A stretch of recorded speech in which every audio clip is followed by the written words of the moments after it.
and I'm going to be going over parts of the brain. Okay, so in the front we've got the frontal lobe, the parietal lobes, the occipital lobe, and on the side here we've got the temporal lobe. And the raised areas of the brain are the gyrus, and the grooves in between the raised areas are known as the sulcus.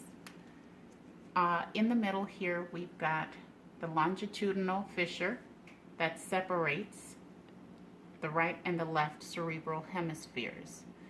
And on the side here, what separates the temporal lobe from the parietal lobe is what's called the lateral sulcus, right up in here. Okay? Now we're going to look at the cerebellum, and it's easier to see on the side. So here's the cerebellum, the medulla oblongata, and the pons. Okay? Now we're going to look at the ventral view of the brain, and right up here we have the olfactory bulbs. We've got the optic nerves that come out of here, the optic chiasma, and the optic tract that runs somewhere along in here. Okay, we're going to look at a dorsal view of the midbrain.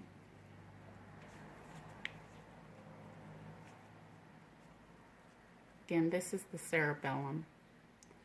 And so here we have the corpora quadrigemina and the pineal body, which is in here.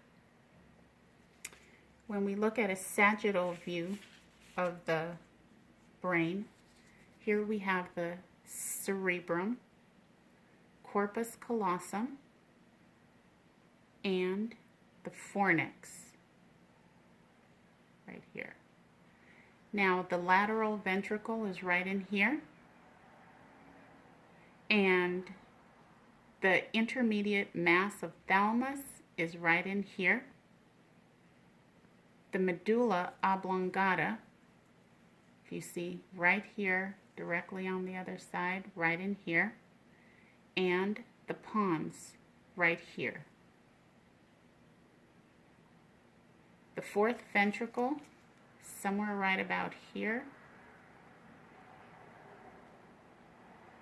The corpora quadrigemina, remember, from this side, it's right here. Here we have the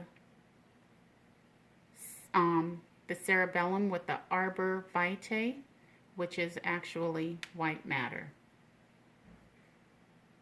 And then the pineal body, which when we were looking at it from this way, said it was inside. I believe it's this right here.